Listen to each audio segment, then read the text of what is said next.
about Beast. You know him personally. Is he this devil that the people on the social media are trying to make him out to be? And this guy is one of the most amazing people that I've ever met in my life, the things that he does. So this YouTube world and influencer world is all glitz and glamour and there's no bad things that go on? No, I mean, I think bad things go on anywhere in the world, but that would be like if I was a basketball player and you were to ask me like, hey, is there bad basketball players? What's making you most money? Product, sponsorship, views? We really focus on YouTube and try to make the best videos. What you'll see brands like to pay is anywhere $15 to $35 per 1,000 views.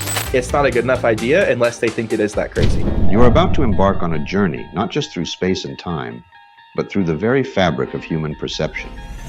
Imagine a world where the familiar becomes strange, and the strange becomes familiar. A place where the boundaries of reality blur, and the only limit is your imagination.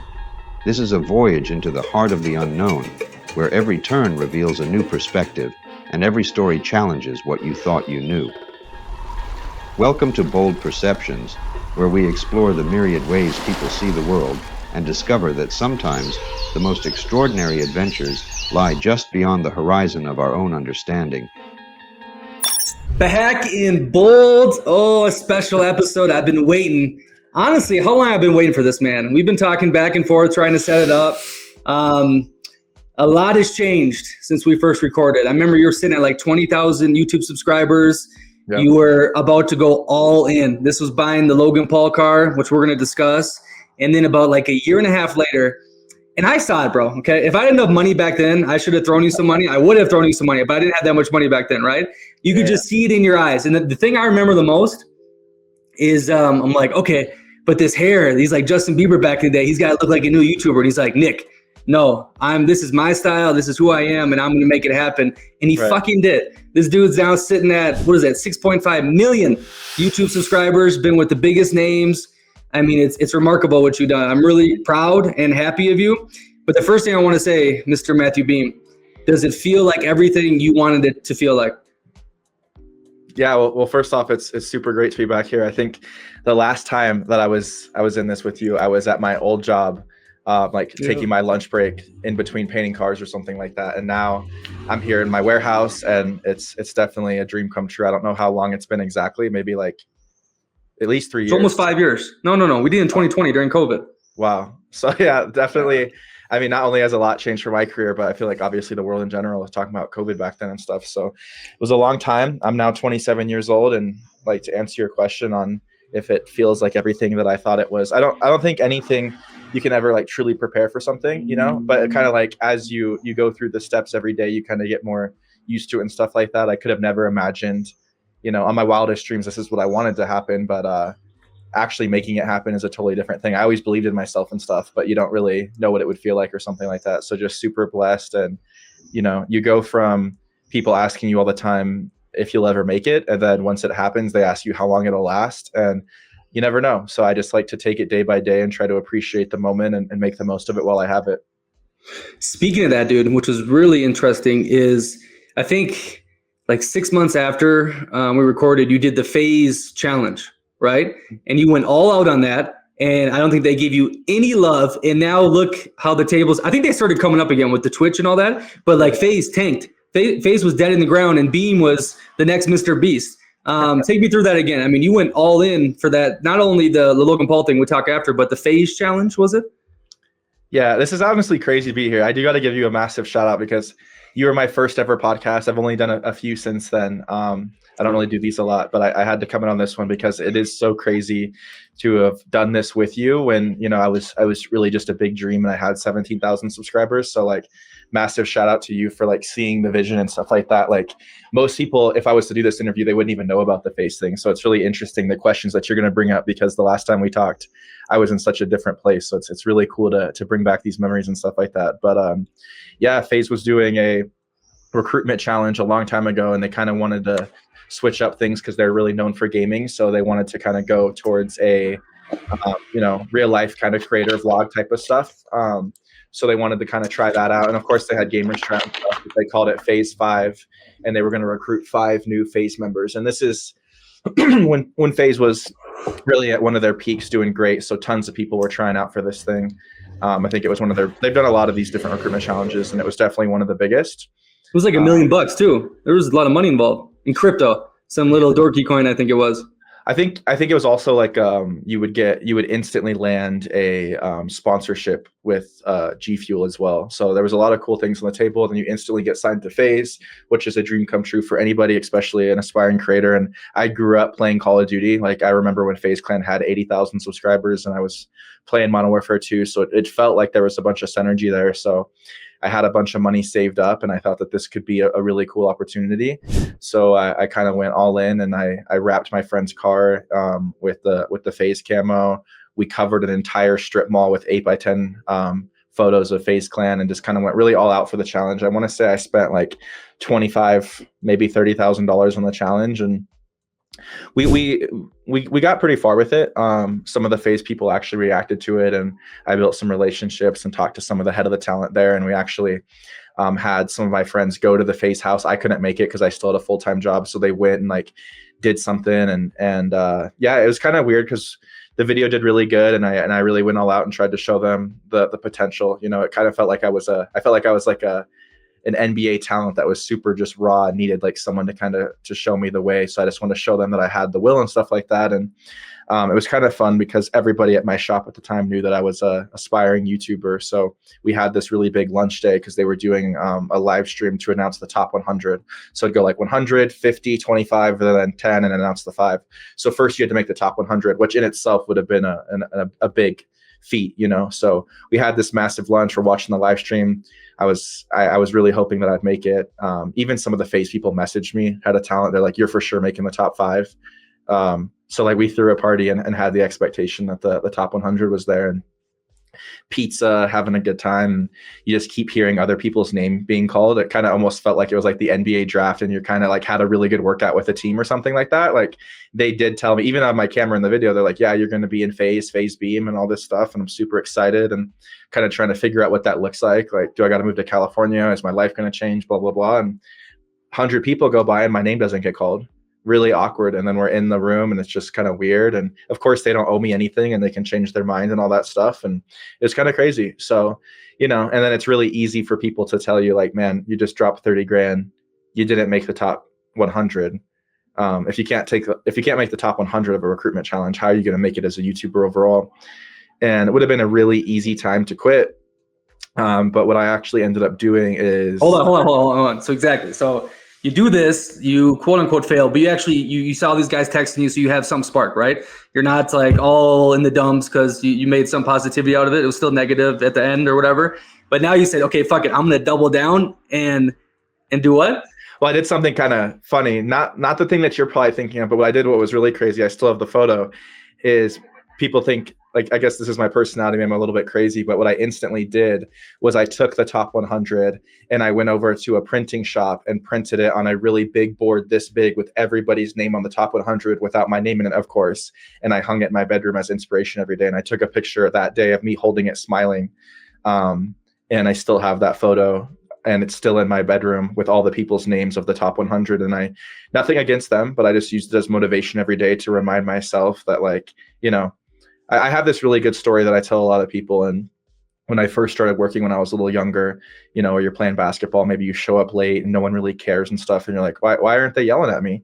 And, you know, from a young age, I realized that nobody's going to force you to be great. They don't care. The world doesn't care if you're great. You got to be great yourself. So I'm like, FaZe doesn't care if I keep going. These other people don't care if I keep going. So I got to be motivated. So I use that picture as a reminder. It's still in my bedroom today.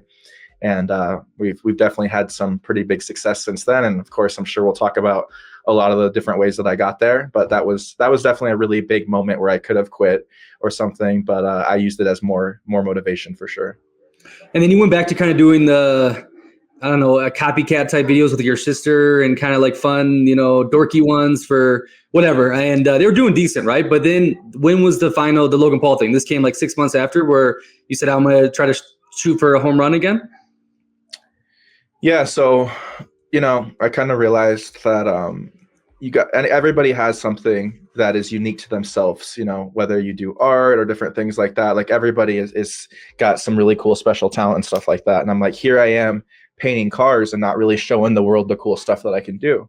So I tried to think, because that's what you were doing, Beem. You were kind of like trying to copy what was going viral, kind of, you know, mix in your own flair. And then you're like, okay, wait, this doesn't make me unique. And then You're just talking about the car wrapping.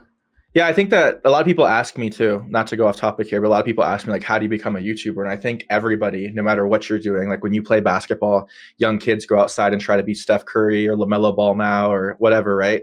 I think when you're doing YouTube, it's the same thing. So when I first started, I was really inspired by like Casey Neistat or David Dobrik or Logan Paul or Mr. Beast, and you kind of go through that as you're figuring out how to be a creator. I mean, I've put in so much work to even be comfortable on camera. Like I was terrified to be on camera back in the day. So you do a lot of those things. And I was definitely, during the time we talk, heavily inspired by the great content creators, which why wouldn't you be? They're incredible. And I'm still very inspired by them.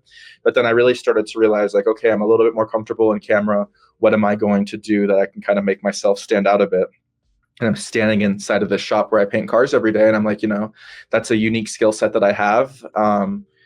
Most painters, like I was probably one of the youngest car painters, and definitely in the state of Colorado, but maybe in the entire world.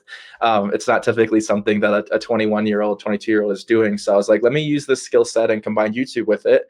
So I had some pretty cool ideas. And Logan Paul did this interesting thing where he gave away his car to people that joined his exclusive club.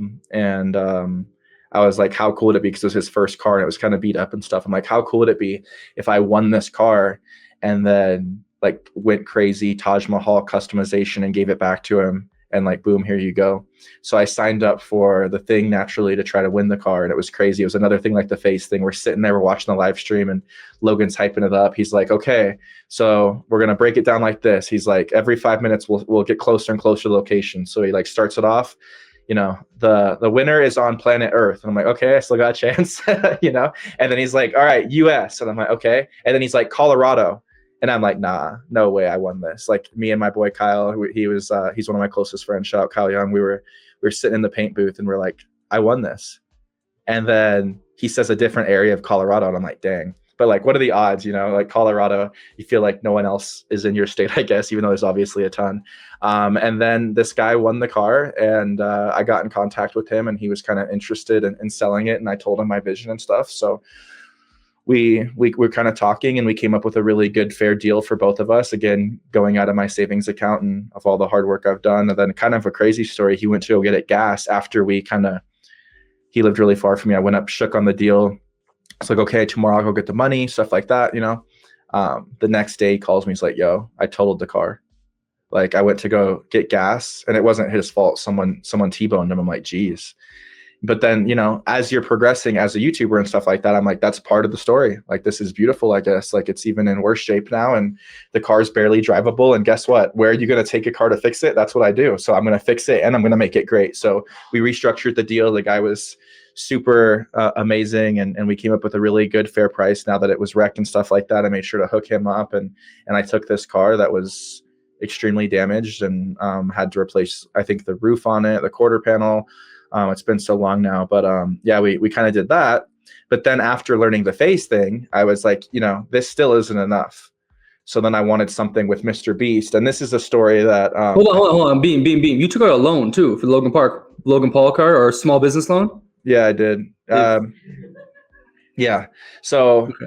I didn't have enough to get the car because I spent so much on the face thing and so many other things. And at this point in time, I've been working full time about 6 years, like going in at 4 a.m., leaving at 5. Like I painted cars for collision repair, hail and stuff like that. But I spent a lot of my money on YouTube already, but I thought this was just such a great opportunity. So I'm trying to figure out what I can do. And I can't figure out how to get the cash. So I'm like, I just got to take a loan. Like other people take loans to go to college or different things like that. I'm like, I'm going to do this thing. So I go over to the bank and I tell them, I can't remember what the loan is exactly. It's been so long. I want to say like 55, 60K or something like that. Because I also needed the money to pay for the parts and stuff like that. Even though I work at the shop, I still got to pay for the paint and the materials and stuff like that. So when it's all said and done, this was still today one of my most expensive videos, kind of funny enough, even though it was back then. And I go to the bank, living in my mom's basement. I make good money, but I'm just reinvesting in YouTube. Don't have a lot to show for, or a really crazy credit or a house or anything. And they're like, yeah, it was either like 11 or 13% interest rate they wanted on it. And the reason why is because I needed the cash immediately. Because I had to, since I wanted to give the car back to Logan, you can't give away a car unless you own the car and have paid for it in cash. So I had to get the cash. Like I had to have $60,000 in hand. You know, it's much different to just get a loan on a car where you don't fully own it and you're paying whatever. I needed to hand 60K away or whatever, right? So I get the loan, crazy 13% interest rate, terrible decision.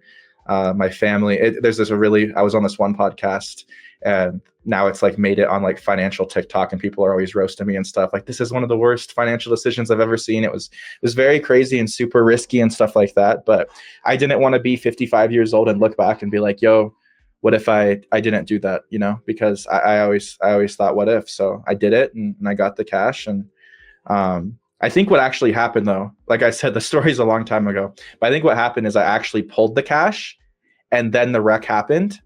So it was even crazier, you know, but I was going the next morning to get the cash. So yeah. This didn't work out though. I thought like Logan was an ass or something. You didn't get it to him. There's a lot of drama. No, everything. No. Logan was great throughout the process and stuff like that. It was just hard to get in contact with him when I was that size. Yeah. So nothing bad at all with anything like that. It just didn't. But the video didn't do crazy though. I remember it was like another kind of like, wow, I put all this in and it didn't give me much. Or am I misthinking that? The Beast one is what took you out. Yeah, I mean, what I learned from the face thing is you should never put all of your eggs in one basket. So as I was doing the Logan car, I was like, I need other potential here. So I went ahead and did this Mr. Beast stuff as well. So what I did was, I covered my house with photos of Mr. Beast like years before, and one of their producers reached out and was like, yo, that was dope. So then I had a connection there at Beast. So then when I was kind of ready to go all in after the face thing, like I spent a lot of money and stuff. I'm like, this is what it feels like to make great content. Like I didn't make the challenge, but I'm like, this is a new level than making brownies without a recipe in your kitchen at 9:00 at night and filming it in 5 minutes. Like this is some real content. So it's like, this is what I got to do to become great. You know, I think what makes somebody great, like LeBron or something like that, is greatness over and over again. So it's like the phase video, in my opinion, was great, but I can't just do that once. So I got to do that again. So I'm like, okay, I did the Logan car. Now I got to do something with Beast. This is when he was probably at like 45, 50 million subscribers, just really starting to become a household name at the time. Like not what he is at this moment, but still massive. So I reached out to the guy that I had made contact with in the years past. And I was like, yo, I have this really cool idea where, you know, Jimmy's really popular for whatever you put in a circle, he'll buy, blah, blah, blah. And I was like, how about anything Jimmy puts in a circle, I'll buy and I'll do something fun with it or something like that. And they're like, we love the idea. It's great. The only unfortunate thing is just Jimmy has these really crazy recording schedule coming up and we just don't think the timing could work, but we wish you the best. And they were super nice and everything like that. Just the timing didn't work. And of course I'm a small creator and, you know, how am I going to prove that I'm crazy enough to buy like, you know, all this stuff that goes in the circle or whatever and make it a dope video? It's like, okay. So, but that was just an idea. And it's very easy to say no to an idea. You know, ideas get shot and killed all the time. So I was like, okay, whatever. So the very next day, I went and told my family, I'm like, I'm kind of sad because I really felt like this Beast one was the one. Like, you know, he's, in my opinion, one of the greatest creators of all time, if not the best. And I was just like, it'd been an amazing opportunity to meet him and work with him. And it's like, I can't give them an idea this time. I got to give them something to actually look at. So I was like, let's go back to the car thing. And he just launched Mr. Beast Burger at the time. That shows you how long ago this was. And I was like, how about, and this was like you said, kind of either COVID or just getting out of COVID around this time. And it was like, you know, delivery service, like Uber Eats and stuff was getting really hot. So it's like, how cool would it be if he had some sort of delivery service car to deliver his car for like a promo thing. So it's like, I need to make a Mr. Beast Burger car. So then I used my skills again and I wanted to make it cool. So I went and pulled out another loan. And this time I pulled the money out as pennies. So I got, I think the car was like $10,000 or $15,000 or something like that. So I got that much money in pennies from the bank, which was just ridiculous. It was such a ridiculous visual. They thought I was insane. And then I went and buy this smart car with pennies and then go back to the body shop where I work. And they're kind of making fun of me. Like, here he goes again. This time it's a smart car. There was cigarette holes in the chair and it was just an awful car. And I'm fixing Logan's car at the same time. And they're like, you're crazy, man. Like you just dropped 80 grand in 2 months. You just got dropped from FaZe Clan. Like, what are you doing? And I'm like, I'm about to do this thing. And keep in mind, no contact at all with Logan, no contact with Beast team, except they just shot me down on an idea. And so the Beast thing's really sketchy and doesn't feel good. So basically what I did is I customized the car, made it look super great. And then I was like, everyone knows that Jimmy lives in North Carolina. So I was like, I'm going to request my vacation off of work, load up a trailer, pay someone to load it up, to pay the driver and truck and all that. And then we just start heading for North Carolina. And, you know, you have no idea where. That'd be like just heading to like, hey, I'm just going to go to the United States and hope to run into Matthew Beem. Obviously not that big, but it's needle in a haystack. So I'm just going to North Carolina. And then I was like, it's harder to say no to an idea. So once I get halfway, show them I put in some grind. I'm going to take some really professional pictures of the car. So I got to about Indiana or something, you know, and we're already 2 days or whatever into this drive. It was like a 36-hour drive without stops. And we're in Indiana, and I send that guy the pictures and I say, yo, I just customized this car. 12 hours away from North Carolina, and I'm going to give this car to you. Here's the title. This is what I want to do. This is real. And then it was like one of those, it's like almost like sending a crazy, like, you know, those memes, like where you send a DM to a girl and you're just like waiting on the edge of your seat and then they answer and like, let's go. That's how I felt. Again, shout out to my boy Kyle. I was with him. I was with my boy Uncle Dave. And the driver Jim, and we were just at some random gas station that had a McDonald's, and I'll never forget it. I was getting a blue Slurpee, and I checked my phone, and the reply said, "What's your phone number? We'll be in touch in 5 minutes." And then I just like jumped for joy. I'm screaming in this McDonald's, and at that moment, I felt that my career would change forever. I'm like, I'm going to work with Mr. Beast, and I'm going to make this happen. I felt like in that moment everything was there, and then. Give them a number. I get a phone call a little bit later and they're like, hi, this is so-and-so. I am the president of Mr. Beast. We talked to him. He thinks you're crazy. He loves it. Be here Saturday. And then they give us the address and we find out we were heading towards Charlotte, like, you know, the big place in North Carolina. We're 4 hours away of where we were heading. So that was kind of funny to find out as well. But luckily that all worked out because I was so crazy and assumed that it would work that number one, what are you going to do with a car in North Carolina if you don't give it away? You know, you're going there to give it away. What are you going to do with this car? And number two, I was so confident that not only would I be able to do that, but Mr. Beast had the world record for the longest Uber. And I wanted to break his record and have him challenge me. So not only that, but I booked a plane ticket from Charlotte, North Carolina to New York City, and then flew friends out to New York City so then I could Uber from New York City to LA, and had like a bag of cash to make sure that the Uber driver would be down to do it. So I had all of this stuff planned on the way without even knowing if Mr. Beast would say yes or not. I have flights booked to New York City. I got a bag of cash ready to pay an Uber driver. I'm ready for all of this. And it all goes nowhere if Mr. Beast says no. You know, and everybody thinks I'm crazy. My friend Kyle's with me. Everybody's like, what is going on here? You know, like they're all supportive and stuff like that, but they're like, we have no idea if this guy's gonna say yes. So when Beamer. He said yes, just a massive weight off the shoulder. Beamer, this is delusion, okay? I've been traveling around the world for almost 7 years now, and it's rare. It's in America only that people, what you just went through, this roller coaster, I mean, it doesn't make sense, you know, but it works. It happens, you know, not for everyone. You know, some people get shot, but as long as you don't quit, usually something comes along the way. Where does this delusion come from you? Is it just the American spirit, you know, vibrating through your bones, or where the hell did this come from?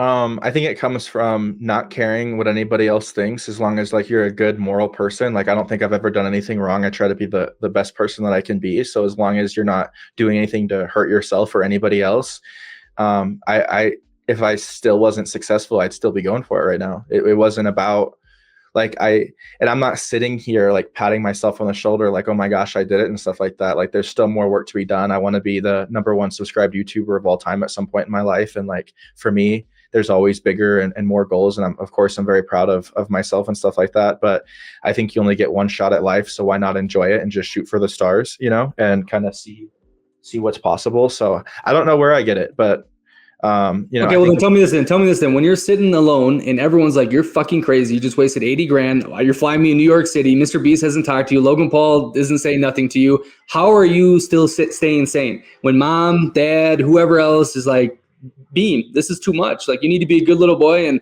stop shooting for the stars? What goes on in your brain? Then you start meditating? I mean, what do you do? I mean, I think it's really important. I think when people say things like that, like I've had people come and talk to me about my story and kind of want to retell the story and stuff like that. And they kind of get it wrong, where a lot of people that are dreamers and then your family's telling you, hey, maybe don't do this and that. I think it gets misconstrued that like they're bad people or they're not supporting you. Like no, and I'm not saying you're saying that, but I'm saying it's actually, I really love when they say that, because when you're shoot for the stars and stuff like that, it's good to have someone ground you a little bit and show you that you are a little crazy potentially. So, I really respected when they said that, because I kind of wanted to hear what their really thoughts were on it. And I'm almost kind of so weird with it that it's not a good enough idea unless they think it is that crazy. That's how I know it's crazy. So then I'm like, okay, if you're not gonna, if you think, okay, then I'm like, okay, I'm not dreaming big enough. I got to do stuff that's never been done before. Like I went to every In-N-Out burger in America, and just, it's really weird. Like, so many things have been done in human history and stuff like that, but it's kind of the random stuff you do as a YouTuber. It's kind of fun to wake up and I'm like, I'm pretty sure no one's ever done this before, because why would they? And I don't know if they'll ever do it again. So I really enjoy doing random fun things like that. So, I've always just told myself that's their way of supporting me, and I like it. And I like to hear it and understand that. And then, if you got teachers or something weird like that, I think it's more crazy to not shoot for the stars. I think it's more crazy to not have dreams and stuff like that. And I think another big thing is all of these people would be right if I just kept dreaming, but I put in the work and I studied and I did these things to get better and better every day. I think you actually are crazy if you keep working and you don't actually improve your skill sets and try different things. But every day I'm a student of the game, even still just practicing and trying to get better and stuff like that. So it's also about self-improvement. I don't think I deserve anything, and you got to work for it. Yeah, to go on your point, I think a lot of people be like, oh, they were trying to bring me down or hate on me, but most of the time, and not all the people, but your family especially, is because they care. Like your mother always wants safety for you, don't want to end up on the streets and whatnot. I've been lucky to have my father to be like, hey, maybe you are pushing the edge, but I'm going to support you either way. Just be smart, be intelligent, jump into the fire, jump into the deep end, but you better be able to swim, right? Yeah. So I think a lot of people, when they get into that mindset of like, oh, fuck my day one friends because they thought I couldn't do it. It's just like, no, it's not always like that. You don't need to have that anger towards them. Yeah. Beem. So last time we were talking, you had a girlfriend, and at this time she was way bigger on YouTube than you. Yeah. And I don't know how much you want to get into that, but that ended. And now, I mean, you're top dog. I mean, you surpassed her subscribers by a lot. Does that ever feel good at all, or you completely forgot about it? No, I don't ever think about anything like that. Like it's not a competition. Like she's an incredible person and big part of my life. So I don't ever think about it as a competition or look at it in that way at all. Like I wouldn't be able to be who I am or where I am without her. She was a amazing person in my life and helped me accomplish a lot of things and stuff like that. So I don't ever like look at it as a competition with her or any other YouTubers or anything like that. But it definitely feels good to have dreamed all of this stuff and had a lot of the crazy stuff happen for sure. Good politically correct answer. The people in the past who maybe said mean things or talked behind your back, did you ever any good revenge stories on that end when they came running back to you and saying, oh, Beem, I always believed in you? I mean, look, I think the greatest revenge is just doing it. I mean, I don't know how people feel or what their thoughts are and stuff like that, but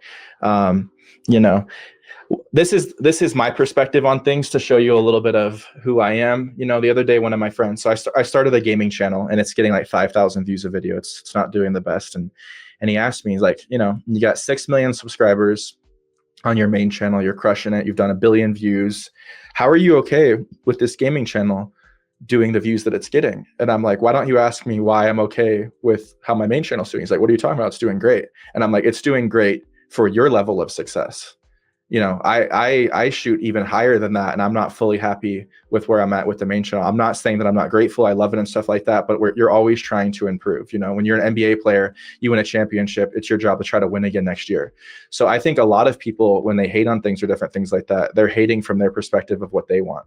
So I don't really see it as like revenge and stuff like that. I mean, there's a ton of great stories and stuff, but I think that, you kind of just let what you do speak for yourself, and they can kind of figure out everything from that perspective. But I don't have any bad blood from anyone or anything like that. I wish everybody the best. I think if anything, doing something like this frees you from all that type of stuff. Like I can honestly say, doing this every day. I go to bed with no demons or anything like that. Like I try to be the best person I can be, and just enjoy life and stuff like that, you know. From my perspective, okay, not a billion or million subscriber YouTuber in the sports world, because I still play professional ball half the year, and I've had plenty of stories of revenge through high school, college, and whatnot. In your head, when you get hurt or when someone hurts you and says this and says that, it stings. And you're like, oh, I just can't wait till I get that feeling that I put it in their face and I show them. Once you get the feeling, you're like, why did I even care what this person thought? It means nothing to me. The revenge is like, oh, okay, on to the next thing, moving on. And it's good to let the revenge sometimes like motivate you. But if that's all you're searching for, once you get it, you'll never be fulfilled. You'll never have that. So maybe you relate to that or no? 100%. And of course, I'm just human as well. Like, I'm not going to lie to you. Like, I sent the head of talent in FaZe Clan that said that I was going to make FaZe. I sent them a selfie of me holding the board. And then I sent a selfie of me being one of the fastest YouTubers to ever reach 1 million subscribers. No hate there, but I just messaged them and said, yo, I did it. No revenge or anything like that, but just wanted to show them that, like, hey, you guys helped motivate me. And like, if we're being honest, who knows where I would have went or what would have happened if I joined FaZe. Like, if FaZe didn't do that to me, there is no Matthew Beem. I'm thankful for that. So anybody that ever hated on me, I want to thank you personally right now, because maybe it did motivate me or something like that. So there's no sour grapes or reason why to throw stuff back at them. But I agree totally with you. Like, if you do it for those people, then you'll never have any self-fulfillment or anything like that. The reason I create content is because I love creating content. A lot of people ask me because, you know, I think back when we were kids, like the number one thing when you were in school, they're like, what do you want to be when you grow up? It was either like an athlete or an astronaut. Nowadays, they're saying like every kid wants to be a YouTuber, influencer, whatever you want to call it. So a lot of people will ask me, they're kind of like, you know, how long did you want to be rich and famous and all this stuff that they talk about? And I'm like, you know, I'm honestly just lucky that my biggest passion in life is what everyone considers is cool. You know what I'm saying? Like when we were kids, I had a VHS recorder. YouTube wasn't even around when I was 5 years old. No one cared about it. And I had a VHS recorder and I was playing Star Wars action figures and making stop motion films and stuff like that. And as I grew, I fell in love with YouTube. And I actually got made fun of on the basketball team in 2013 and 2011, all that stuff, for making YouTube videos. It wasn't what it is now. So, you know, it seems like it's all glitz and glam now, but I'm just lucky that my true passion is something that, you know, pays decent and you can have a cool and fun life and travel and stuff like that. But I don't do it for the reasons that a lot of people want to become a YouTuber, if that makes sense. Beem. The biggest shout out, I think, from my perspective, watching your whole journey, is your sister. Because I remember after you blew up, the video before you blew up, right? Before the Beast video or something, it was like the last one that got not this many views. Your sister commented on there. I think I screenshot it too. So I was like, oh, I'm going to save this for our next podcast. It's on a different phone. But she's like, you're the best big brother ever. I'm so proud of you. On a video that had like 1,000 views after hundreds of videos you were doing. And she's been with you in the new videos. Your sister's the one, man. She's pretty good.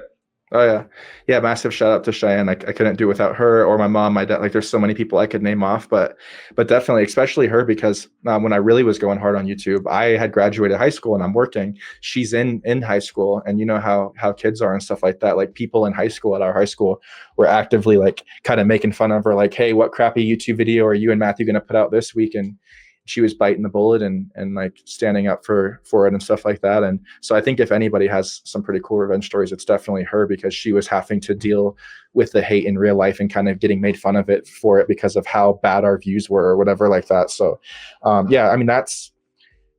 she'd wake up at 4 a.m. and film a video with me before she went to school, while she works full time with me now. And she was balancing this and going to college full time, getting her degree and stuff. So she's super intelligent, one of the hardest working people that I know. So definitely wouldn't be able to do it without her and my family support. And I think that's a really big thing too on why I was able to keep going, is even though when my team and family tried to keep me level headed, they were also willing to be like, hey, you did the research, like, we'll run through the broken glass with you, but you are crazy, but we're right there with you. And so massive shout out to them for doing that. And she's truly incredible. I mean, we're in blizzard conditions in Colorado right now. And she's outside with my great friend Noah, and they're painting a castle that we're building, and it's freezing cold outside.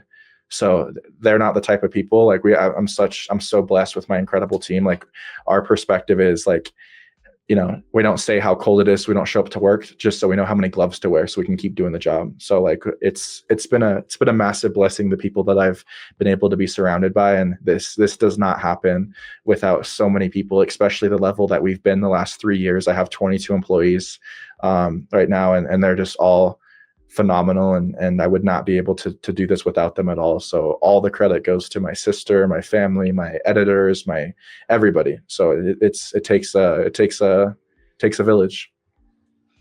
All right, Beem, that's 30 minutes of beautiful, fun talk, loving. Now I'm going to switch the flip, okay? Remember, anything that you don't want on here for your brand, we can take it off, okay? But we don't got to take anything out. First things first, how fake is this whole social media world? How many bots are there? How fake are these influencers? What is real? What is not? Tell me, this world's pretty dirty, is it not? What do you mean by bots? Like fake views and stuff, or what? All that, yeah. I mean, I know Instagram. I know a lot of people that have every fake facade profile, and they use it to their leverage, fake it till you make it. But the streaming, a bunch of rappers got caught with that.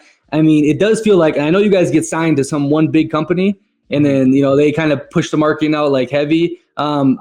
You're in the inside, this whole thing. I mean, is it a lot more fake than we think on the outside? Nah, I don't think so. I don't like, I've never used any sort of botting type of things or anything like that. I think a lot of the creators that get botted, my Instagram's been botted before. I don't really know how these sites work, but from what I've heard is like people can pay for these bots and then put the bots wherever they want. So 9 times out of 10, I would assume the creator's not even the one doing the bot. So I had my Instagram just get flooded with random stuff. I'm like, what's going on? And then someone messaged me and they were like, April Fools, I bought bots to troll you or something like that. I'm like, what? So a lot of these bots aren't actually from the creators and stuff like that. And I think that the social media companies are doing everything that they can to avoid it, but it is difficult. So I don't really think that the creators are doing that because the social media companies are able to tell if it is a bot or not, and you won't really get paid for it. So anyone that's using bot stuff kind of I think it's a glitz and glam thing, so it looks cool to their viewers and stuff like that. But like I said, I'm running a company with 22 employees. I have employees that are married, that have kids and different things like that. So we got to figure out how to, actually bring in money and revenue and stuff like that. So we're not interested in doing the botting and stuff like that as far as what everybody else is doing. I'm the got you. Hold on. Fake influencers, fake YouTubers, they put a different face on. I mean, yeah. Is this YouTube world and influencer world is all glitz and glamour and there's no bad things that go on? No, I mean, I think bad things go on anywhere in the world, but that would be like if I was a basketball player and you were to ask me like, hey, is there bad basketball players or this or that? I don't know, right? Like I like to surround myself with people that are like myself. So when I meet people that are great and they're fun to be around and stuff, that's what I surround myself around. So, you go to big events and stuff like that. I just got back from Mr. Beast premiere for his Amazon show, and I know most of the creators there and they're all great and we're having a good time and stuff like that. So I think I'm the type of person as well. And I know you've traveled the world a lot. I'm the type of person that believes most people are good people. You know what I mean? So of course, when you're on camera and stuff like that, you got to bring the energy. Like when you're an athlete or something like that, you got to go out and you're like, okay, I gotta get ready. Maybe someone's taking pre-workout and you're not going to see the same like beast of an athlete when they're on the football field or something as you are when they're at the mall. So when we're on camera and stuff like that, I have a certain persona where like I get a little more hype or I talk to the camera differently. If some people might want to call that fake or something like that, I'm the exact same person as I am. It's just like, okay, I'm filming now. So it's a little bit of a different mindset or something like that. But as far as people being, if anything, and I'm not just saying this like on some PR stuff or anything like that. Like I honestly have been blown away with how incredible some of these creators actually are behind the scenes and things that they do when the lights are off. Like I think a lot of these creators, I think we're really blessed in the world that a lot of these creators are really good. You see a lot of stories where there's weird stuff and things like that, but that's not who I am. So I'm not going to involve myself in that anyways. But the ones that I hang around, they're truly incredible people, and the things that they do for the world and the community and the inspiration to their audience and stuff like that. I think, most creators that I would say, don't want to say all, I don't speak for everybody, but like I said, I think most people are genuinely good. Okay. Normally I don't like to bring up names, but this is a massive name and and you know him. I assume I know what you're going to say, but there's a lot of stuff that came out about Beast. Last year they're trying to cancel him and whatnot. And from everything I've seen, everyone that's like met him said, no, he's actually a legit dude in person. And I mean, he runs a company of like 300 people, right? Like It is what it is. But what is, him personally. Is he this devil that the people on the social media are trying to make him out to be? It's all BS? No. So whenever I see things like that, I feel so terrible because I know what it's like to be a creator every single day. I've had people that'll be on my YouTube channel commenting that they saw Matthew Beem the other day and claim that I spit on them or just weird things like that. It's so easy to make lies and different things like that.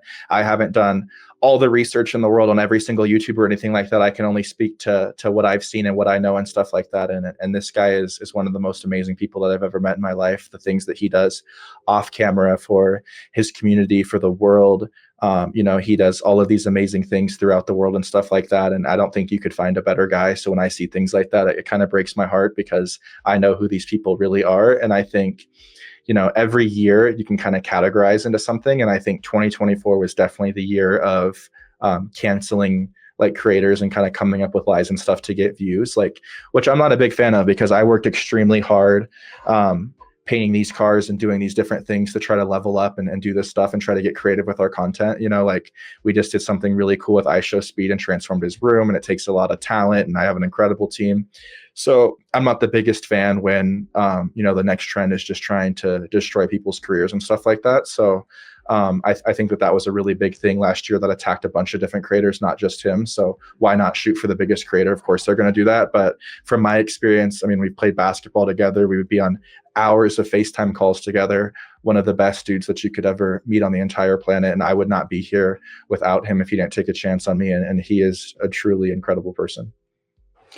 Beem, how much of a game is this? Like the algorithm, the attention span, the weird noises, doing the right SEO. Are you controlled? Is someone saying, put this message out there? Like what kind of game is it? You have a lot of influence, Beem, and the young people who are mostly the most influenced.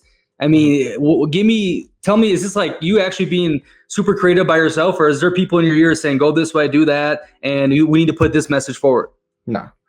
No, I can't speak for other creators and stuff like that, but there's nobody in my ear. So it's kind of interesting that we're doing this podcast. What's the date? January 10th. So January 14th is the day that I moved into my warehouse for the first time and became a full-time YouTuber. And this January 14th will be 3 years ago that happened. And the first thing that I did when I got this warehouse, completely empty, nothing inside, I put a basketball hoop up. And I go out there, and that's where I get all of my ideas and stuff like that. Of course, you've been offered money by brands and different things like that and stuff like that. But I don't do this for money. I love creating content, so I refuse to change who I am, what I believe in, or different things like that. I'm not saying anyone's trying to make me do anything bad, but I make the content that I want to make. The entire reason I started YouTube is because I was like, there's a hole in the market of videos that I think that I'd want to watch, so I make those. So whenever I come up with an idea, it's something that I would genuinely enjoy. So that's kind of what we do. But it is totally a game though when it comes to the algorithm and different things like that. I would like to say that I research this stuff more than anybody on the planet. I have an incredible team. There's someone that I work with really closely named Mario, and we study these things. We study the human mind and psychology and stuff like that to figure out how to make people enjoy our videos to the best of our ability, which some people think is weird. I don't see a problem with it because it's our job to give a great product that people can enjoy and be entertained by. So we do the research to make sure that they're as entertained as possible. So, why would you not want to make your product as entertaining as possible? So there's a lot of psychology that goes into it and figuring things out like that. But at the end of the day, I think the most important thing is just having fun with it. I think something that's also really interesting for a lot of people that they don't seem to understand is when we were growing up, they would watch Disney and cartoons and things like that. And the world's changing a lot. So there's some people where maybe they're using a fake name, they have an entirely different persona or something like that, because they're actually this is the Disney Channel now. They have their own scripted shows within YouTube. Now, I think that's where YouTube gets a little confusing for a viewer, because for me, my name's actually Matthew Beem, and I am who I am on and off camera. I'm the same person. And then you have other people where they're basically doing a scripted show and they're not being fake. That's just their style of content. When you go to Disney Channel, you expect the star to be acting. On YouTube, there's so many different pockets of content. You got people cooking, you got people maybe making their own style TV show, movies, you got podcasts. So there's so many different things. And I think for a lot of nostalgic people when it comes to YouTube, they're I remember when it was just a person vlogging at Starbucks or something like that or whatever. But what's different about YouTube now is it's so different that I wouldn't be surprised if in the future you got shows like Stranger Things and Squid Game being posted on YouTube. I think YouTube, I mean, it's growing every single day. It's massive. I love YouTube. And I think that it's going to just have such a different range of the style of content. I think that's where it's confusing for viewers.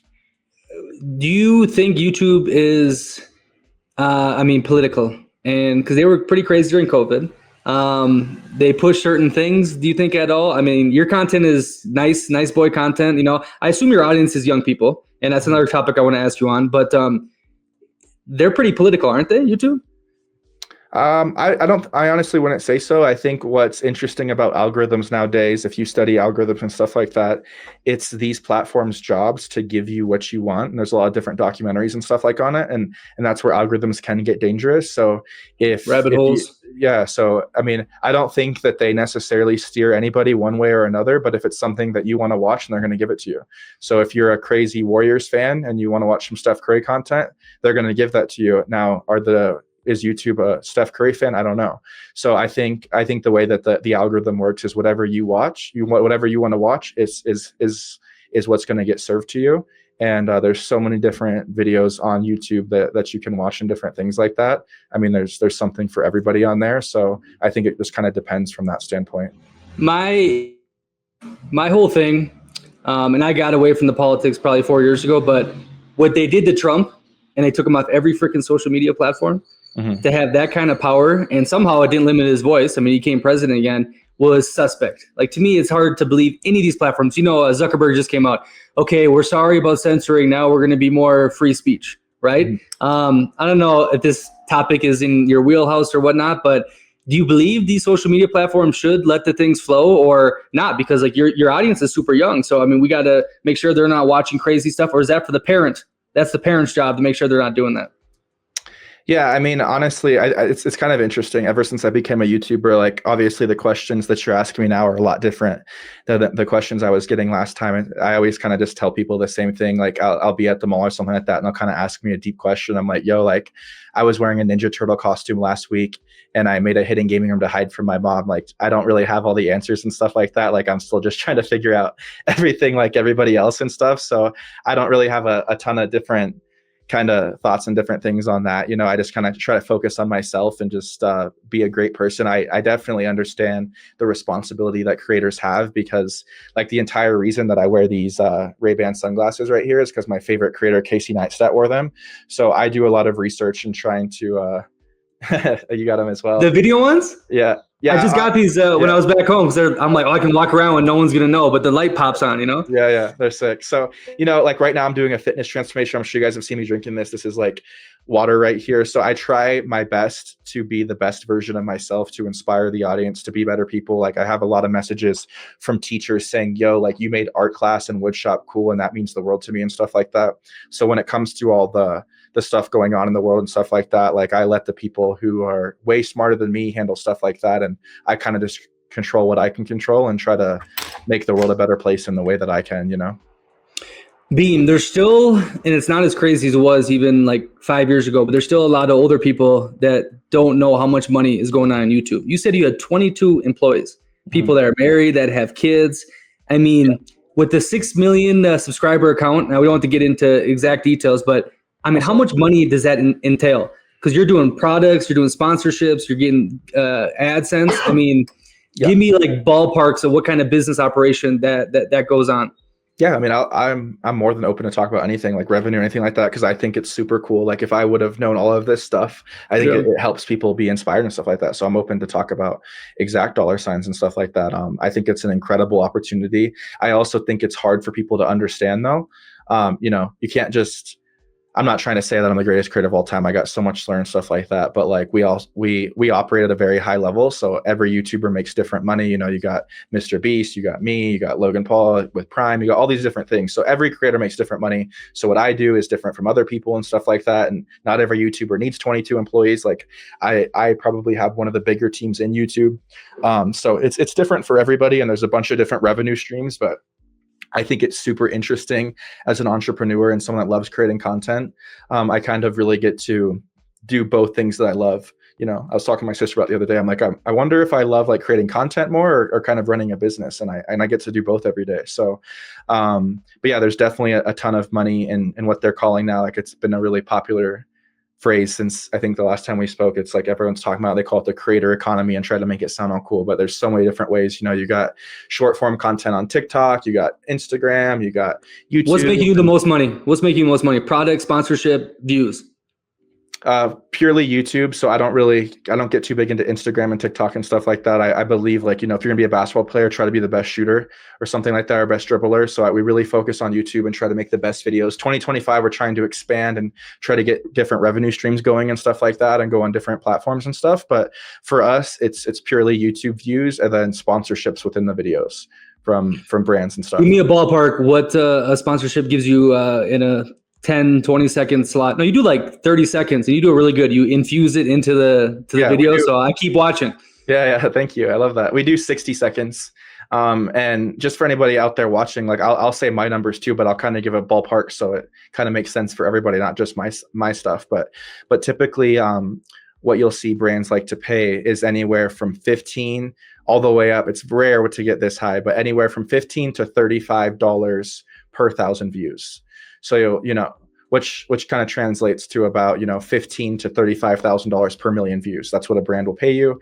Now, sometimes there's guarantees in there that you have to hit those views. Sometimes you have to have a certain amount of downloads or different things like that. It's all depends on the deal structure, but that's kind of typically what any creator is getting paid. So that's kind of the ballpark there.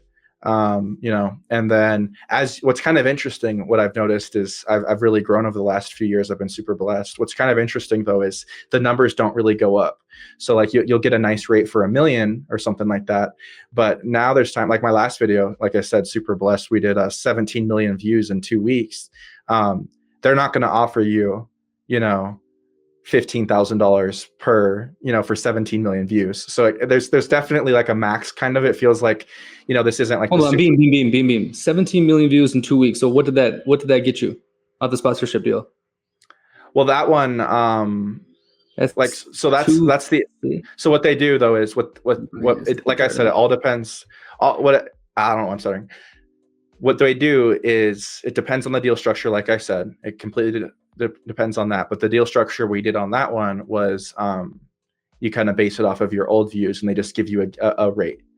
Now there's other people where it's like, hey, we're going to have a 45-day window where you actually pay me for every view I get.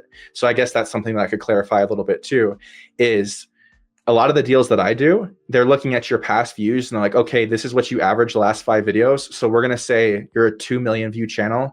Let's give you $40,000 and whatever the video gets, it gets. So if it massively underperforms, I win. Or if the video gets 17 million views in 2 weeks, they got a steal and that's what they paid for. So I don't like to do deal structures as much where it's depending on how many views it gets, because it's dangerous for me and different things like that. So I kind of just be like, whatever our average is. So on that last one, the brand got a huge win. They absolutely crushed it. But then they want to work with us again because they got amazing value. They paid us for like 3 million views essentially. And we went out and got 17 million views and the video is still growing. It's only a few weeks old. So then the brand wants to work with you and you create a great relationship and stuff like that. And then you can go from there. But like I said, it really relies on the deal structure that you do. Some people are like, hey, I want a 45-day window, pay me for the view. But there's no creator out there that's ever going to get paid for every view, because the max that you'll ever see is like, okay, we'll pay you for the views up to 45 days. So once a video is Beast making $1 million per video?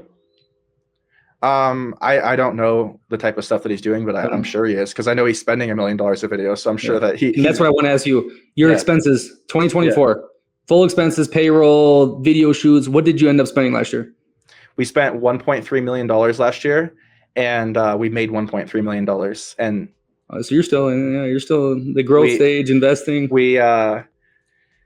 I'm pretty proud of myself. We profited $2,000 last year, so I could go to Denver and Nuggets game courtside and one game and be good.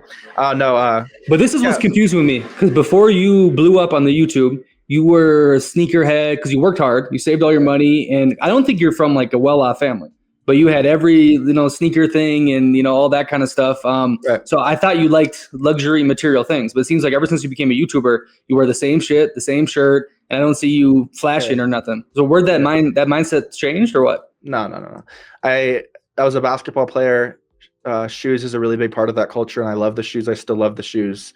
But I loved the sneaker community of the YouTube world and stuff. So I wanted to create a cool collection so I could make content about that.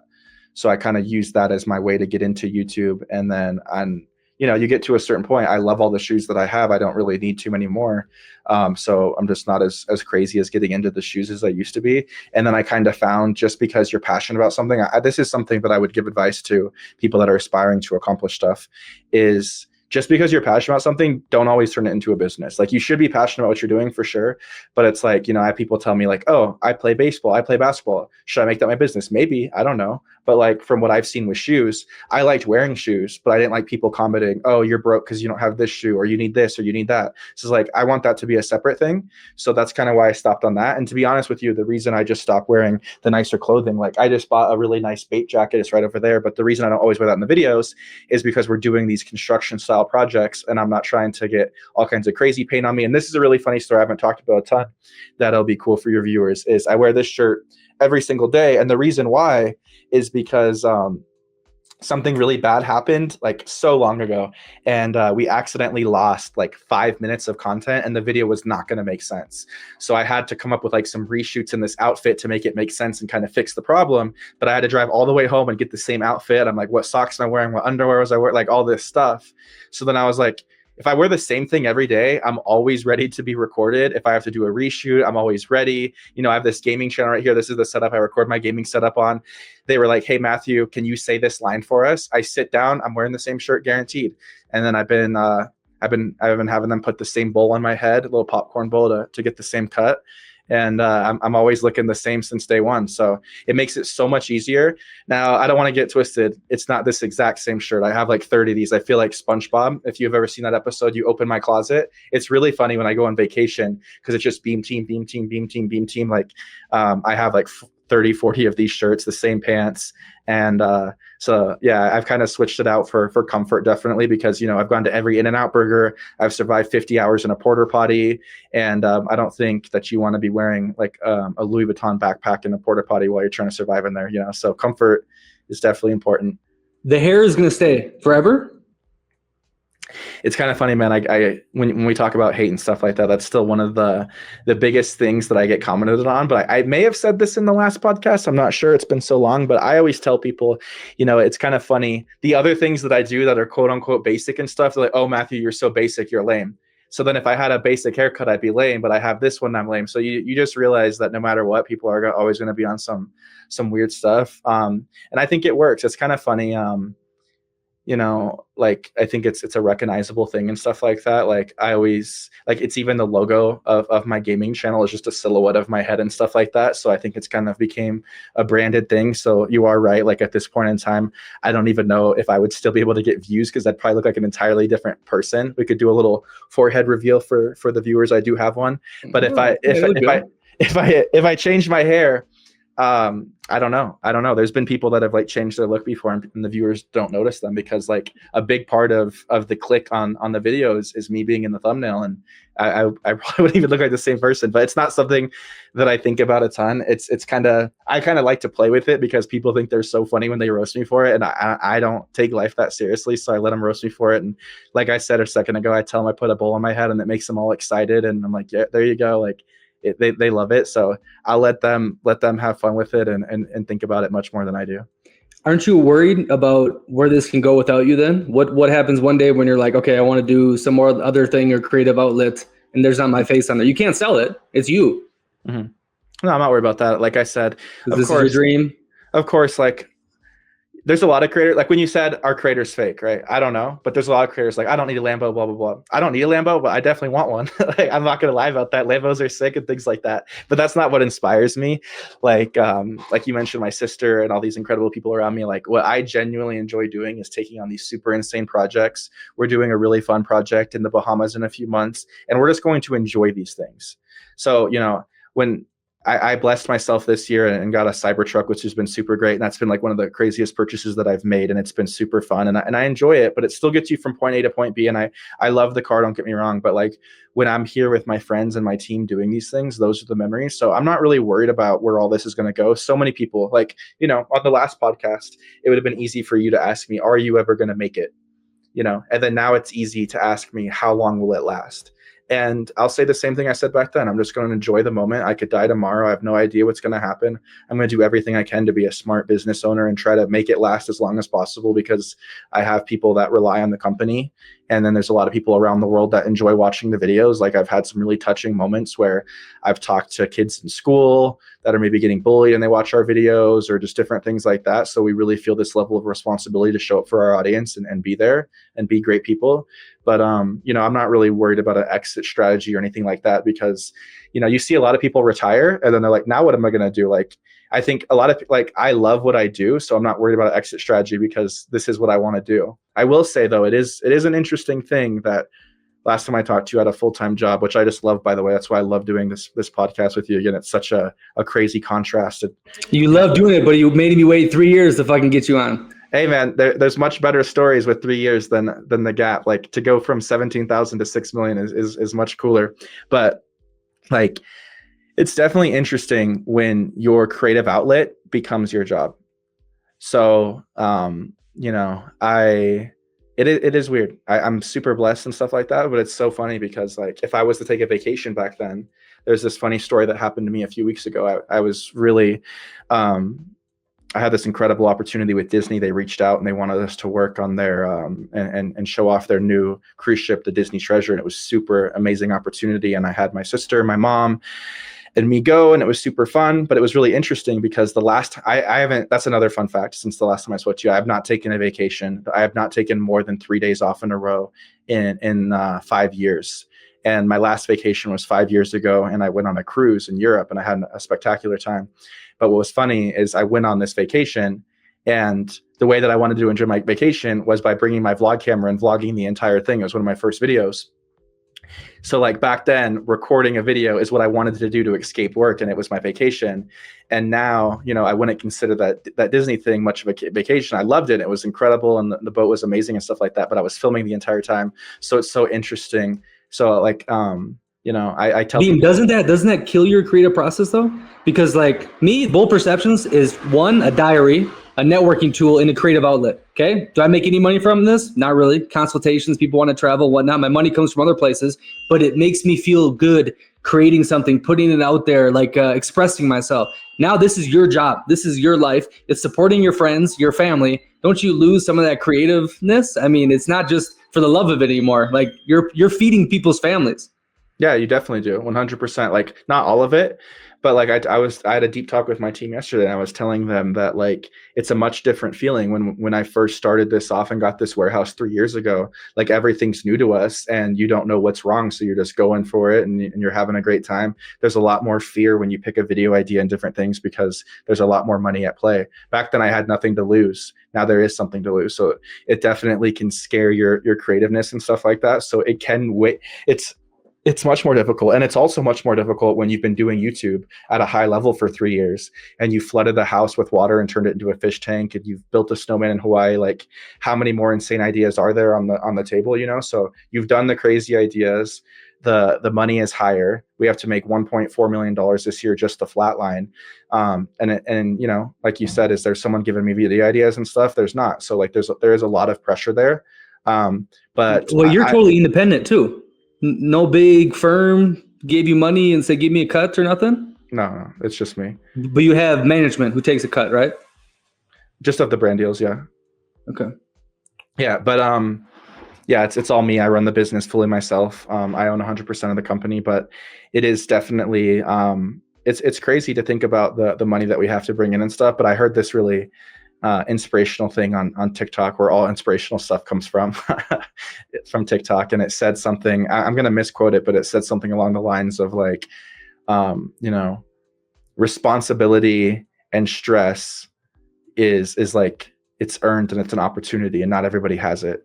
So even though back then I just had to be creative and there was no one relying on me. Now it's almost a different level, and it kind of forces you to try to achieve that greatness, and it feels really fulfilling as well too. So like it fills multiple different things. It feels really cool when you're doing these things and it's working, and you can try to aspire to give your team raises that are deserved or different things like that. It was great to take my family on that Disney cruise with me and stuff like that for Christmas and stuff. So it's definitely harder to be fully creative because there's something relying on it. Like, if you just want to be creative and do whatever and you don't got to make money, then yeah, you can be more creative. Like there's certain rules you got to follow by. I'm like, how widely appealing is this? Like we dub our videos in I think 8 different languages. So it's like, is this going to make sense across the world, or is this super niche to America? You know what I mean? So we got to follow widely appealing rules and so many different things like that. But I think you'll like this because you're an incredible athlete. Something I always tell people is what I think. A lot of people get mad. They're like, is YouTube a game? Is it this? Is it that? Yes, that's why I love it. And there's algorithms. There's all these things. I got decent at basketball, not the best. I've gotten decent. And you do these fun things. You're playing Call of Duty, you're playing football, you're playing basketball, and you're like, okay, today we're going to play, but you can only do layups with your left hand, or we're only shooting threes. I feel like when you get really good at something, I'm sure when you've done football, it's like that. Like, hey, today we're only going to throw 30-yard passes, right? So what I'm Patrick Mahomes, behind the back passes, start flicking out the wrist, all that, yeah. So that's what's great. And now I've gotten to the point where I can actually challenge, hey, how good are you at being creative when there is pressure? Like when you're talking about Patrick or Mahomes, Tom Brady, Steph Curry, whatever, the greatness comes when there is pressure. All that stuff I was doing back then, I had no pressure on me. I took a loan, but it was only going to screw myself. Now I have all of these people that rely on me and this company and these people that want me to be a good person. I mean, there's things that come out about people and you're just like, what the heck is going on? Like, so I like the pressure because now it's like, I'm under a microscope, and am I great? And I want to be great every single day. So I like it when there's these rules of YouTube and stuff like that. And it's not YouTube's rules. I'm meaning like how to make a video be successful and get views, like a good thumbnail, a good this, a good that. Because I would love to go to Starbucks and pay $2 for a cup of coffee, even though I don't drink coffee, and have that get 10 million views. Like it's hard to spend $1 million and then flatline. And the work that we do, like, we've done a video that's taken 1.5 years to produce, and I got people working on it every day, and that's their job. So it's very difficult. And of course it'd be cool if it was easier at times. But we want to do what can get the most traction and views and stuff like that. And the reason why is that's just a fun challenge. Like a lot of people ask me, I think this is another thing that I want to clear up. I think this podcast is really fun. You've asked great fun questions. And so I'll answer like some controversial fun stuff. And they were like, they'll always ask me, it's like, how toxic are you for wanting more views, Matthew? Like all you care about is views, views, views. It's like, I'm pretty sure LeBron James wanted to get the scoring record in the NBA. So it's like, that's our metric for being good at what you do, and it's a fun thing to chase and things like that. It doesn't hurt anybody. It's a good time and stuff like that. So it's not just like some toxic, oh my gosh, popularity or this or that. It's how you can measure a video's success and things like that. But Beem. You just said TikTok. You said, I found this inspirational quote on TikTok. And we all say, the young kids, especially, brain rot. Like the most viral stuff are the biggest clowns and losers, and not necessarily a net benefit to society. Like they all say China has the most beautiful algorithm and promotes healthy stuff. In USA, 1 billion views is some loser on the street doing something wild. So aren't you playing a part of that? I think that's what's beautiful about the world. I think it's, you can choose what content you want to watch and what you don't want to watch. Like I don't really want anybody telling me what I can and can't watch. And so I try my best to make great content. Like I love it when I go to the dentist or the doctor and they're like, hey man, I really appreciate that. Like when I come home from soccer practice, I can watch your videos with my family and I'm not cringing at the, like you're doing bad stuff. And I'm not cringing that it's like for babies, like you do a good job. Like I always tell my team, our goal as a company, because we obviously make our target audience is a little bit younger, but I tell them our goal is something like Pixar, where it's like, it's obviously geared for people a little bit younger, but if someone older watches it, I don't think too many people are completely cringing at Finding Nemo or Toy Story. Like I wouldn't mind taking my little cousin there or something like that. So that's kind of our goal.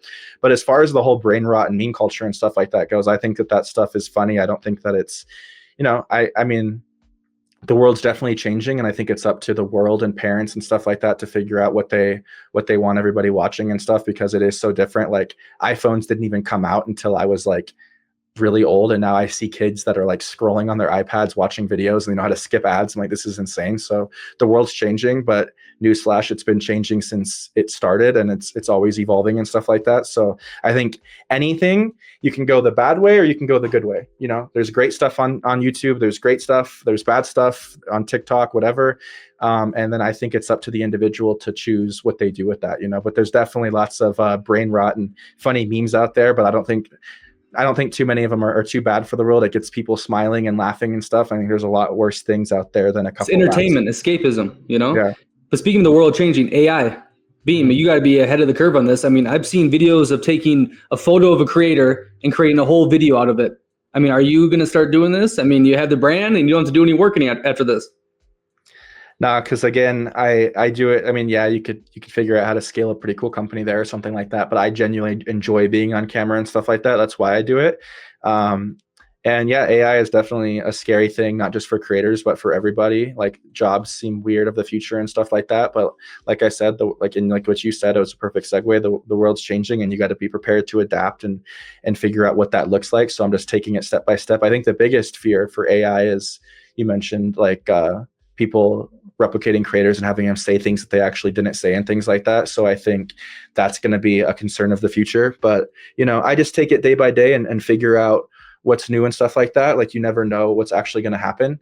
So, you know, there's a lot of, you know, I see like these Meta Quest like glasses and stuff like that, and then you don't really see anyone use them 6 months later or something like that. So who knows what will become big or not. Like NFTs went down. I think they're going to come back though.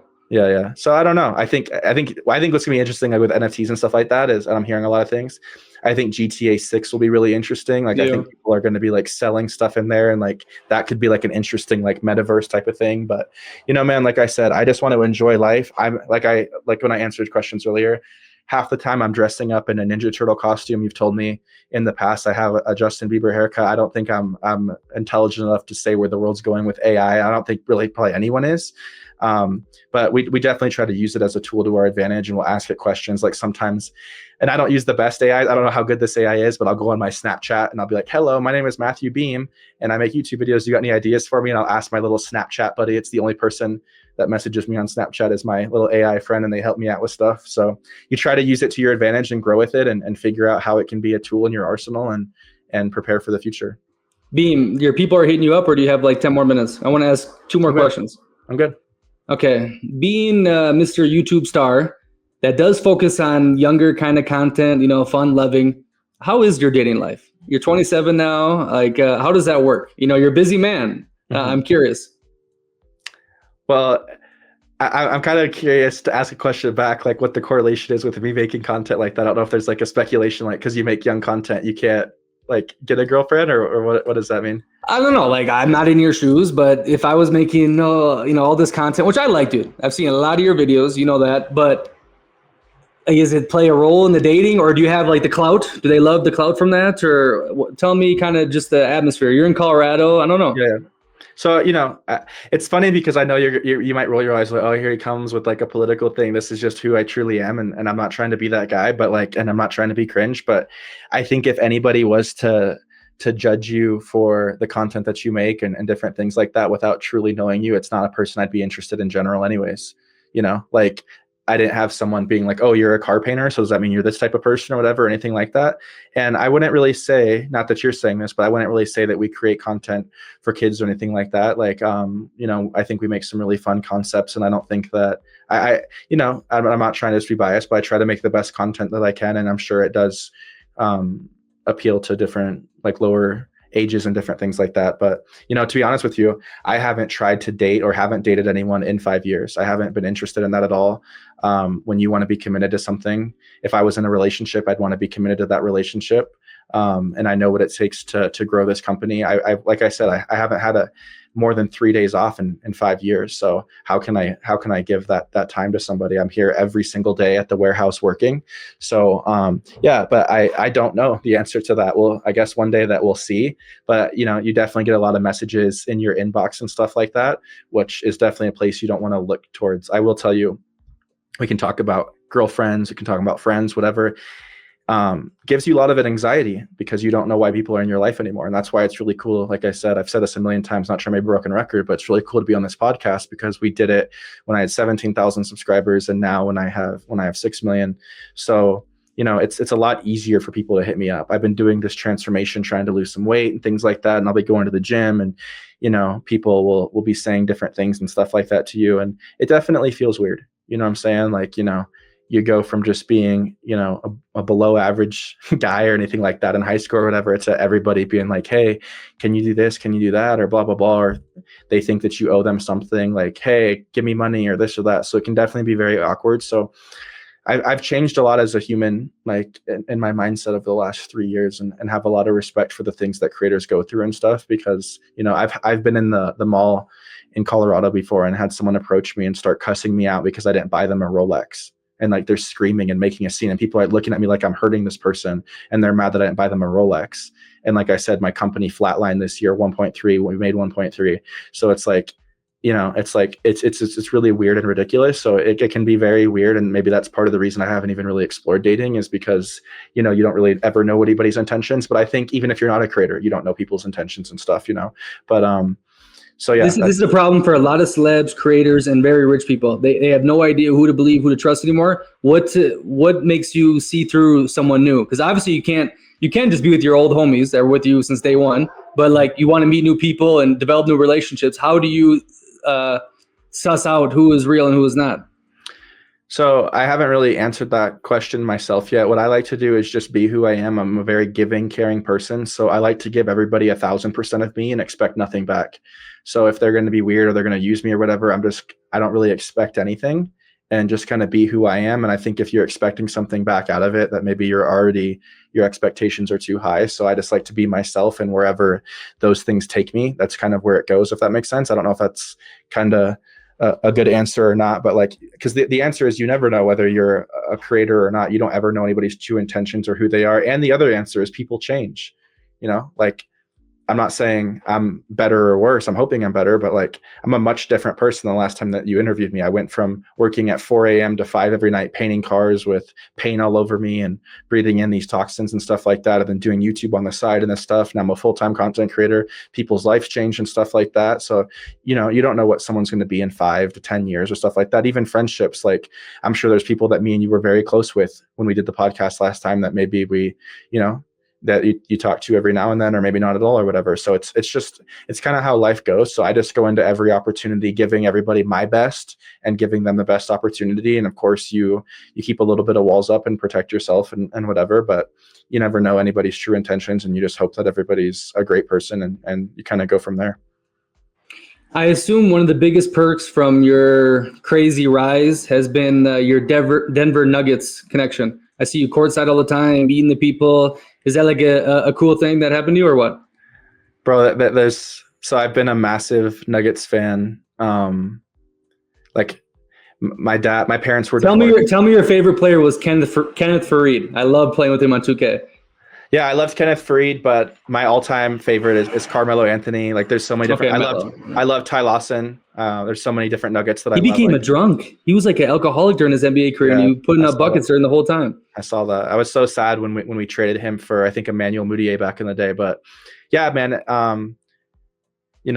One of my parents were divorced, and one of the things that me and my dad liked to do when we were growing up that we would always do to bond together was we would watch Nugget games or go to Nuggets. And we started in 2009, and we had some really good teams. I saw Allen Iverson, Chauncey Billups, all these people come and go, Danilo Gallinari, like really fun teams and stuff like that. But being from Colorado, I don't know if you feel this way too or not, but it kind of always feels like even like when I wanted to be a creator, it's always like, well, it's not meant for like Colorado people. I know that sounds weird. I'm sure a lot of people can relate to that though, but like you always see the Lakers winning or something like that. It always felt like something like that. So it was very strange that my career is growing and Jokic is hitting these MVPs and stuff like that. And then the NBA and Nuggets reached out to me and they're like, hey, we'd love to do something with you. So I'm over here holding up the trophy. I think let me see. It's actually my screensaver on my phone. Best opportunity, the coolest thing that's ever happened in my entire life. So like the year that I'm starting to really take off, the Nuggets are doing great and I'm there and stuff like that. And I was at the day, I brought my dad to the game and I was all the games at home in Denver and and me and him looked at each other and we were just bawling tears when they won. Like it was one of the happiest moments of my life. Like no, like I love the team. I love the team. But me and my dad kind of said as jokingly, like we almost feel like a bigger part of the team than this team because we feel like we've been on the team since 2009. Like I've seen so many different things happen, injuries and losses and things like that. So super, super incredible. Yeah, I got this green screen up so it looks nice because my background's a bit messy, but I got Denver Nuggets stuff everywhere, like massive NBA fan. I mentioned the way I come up with video ideas. So I'm playing basketball out in my shop. I play basketball all the time. So I love it. Diehard Denver Nuggets fan. And it was incredible to see them win. That's something I never thought that I would see. So that was like the peak orgasm. Your career's taken off. You're with your father and you hold the freaking trophy. Oh yeah. That's a movie right there. Tell me, Jokic, he's a cool dude, or he just doesn't care? He's just, hey, how you doing? Like just a normal person. Bro, it's like you asked me earlier. Like you wanna, like it's crazy. They're incredible people. Like I had the opportunity to interview him 2 seasons ago, right after they won the championship, right after their first training camp. And I'm not saying anything bad about any of the other players, but he was actually the nicest one, and he had every reason to not care the most. And this guy, in my opinion, I'm obviously a Nuggets fan, so I might hype him up a little bit, but I think he's going to go down as one of the best players of all time, like top 10 type stuff, top 5, like his numbers are just insane.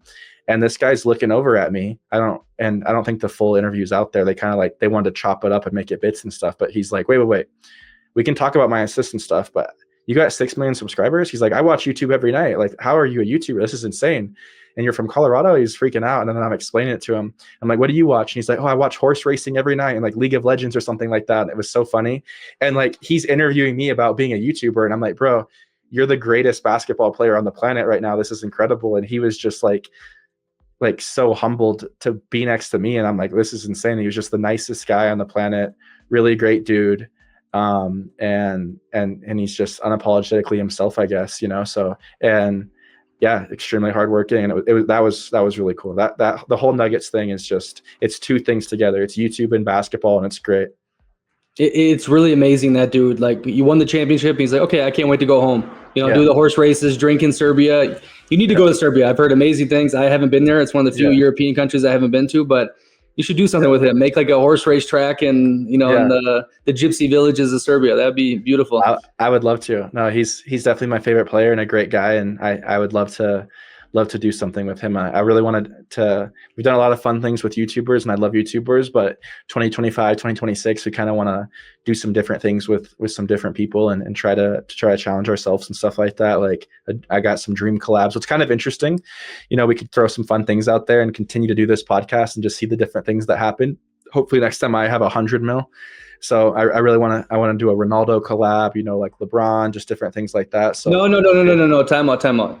When I was in Brazil, I told you, come down here. We'll build a freaking soccer field in the favela, and Ronaldo would have seen it. Everything would have been beautiful. Okay, Nick, yeah, we'll see. So this time, we're going to make something happen. Like, I'll put you in a good spot with some people that will keep you safe, and Hakuna Matata. Yeah. No, that's what I respect about you, man. Like that's been one of the coolest things about YouTube is I've really got to travel to some incredible places. And, obviously Colorado is beautiful and it'll always be home. When I was a kid, I always wanted to leave here, but now I truly love it more than anything. But it's been one of the biggest blessings is traveling a lot for content and really seeing the world. And I know, like you said, you've been doing that at a high level for the last 7 years. And it's really cool to see the different communities and cultures and the different things like that. Like for me, I'm not as well traveled as you, but I don't know if you've been here or not, but I'm putting Tokyo at my number 1 spot for sure. I love that place. It's beautiful, great time to go there, but I love traveling, want to do a lot more of that and see things. And we want to do a lot of really cool things in the future too. Since my team's so incredible at building, we're trying to figure out fun things where we can impact not only our community, our country, the world, and try to do fun things like that and really do fun things where we can pair our YouTube videos with also doing great things for the community. And I think that's also a weird narrative that has to stop is like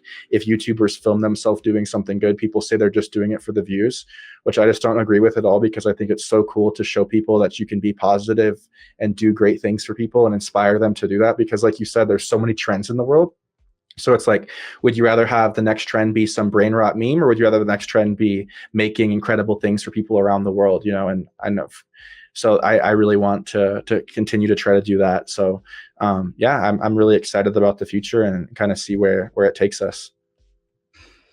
Yeah, I'm ready when you're ready. I'll set something up down here in some crazy place, and it'll go wild. But hey, Beem, I appreciate you coming on.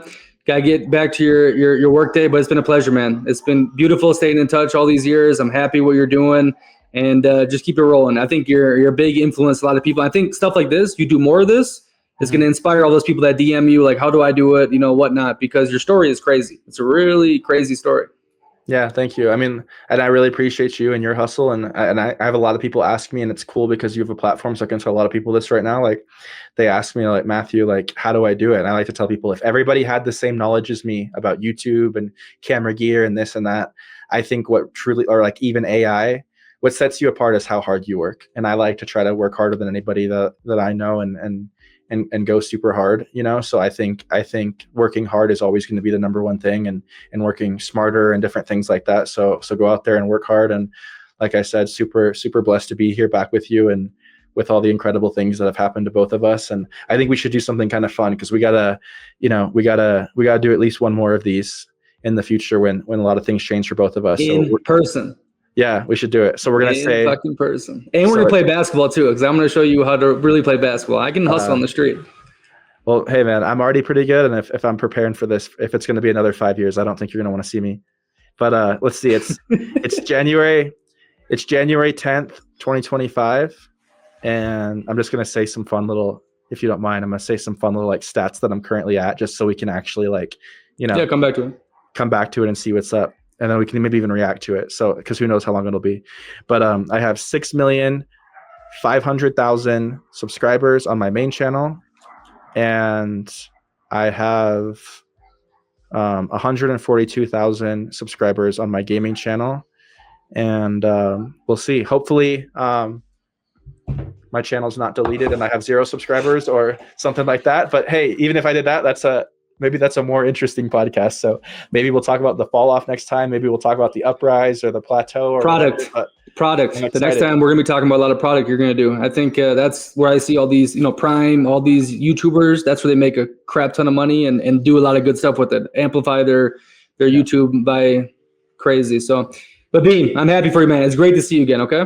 Sounds good. Maybe by then I'll be wearing a different shirt, so they'll actually be able to tell it's a different day. I'll get you some style, little necklaces on there, a little wild, all that. Yeah. Or it'll say 100 million on the shirt, 100 million dream team. But hey, everyone else, live bold.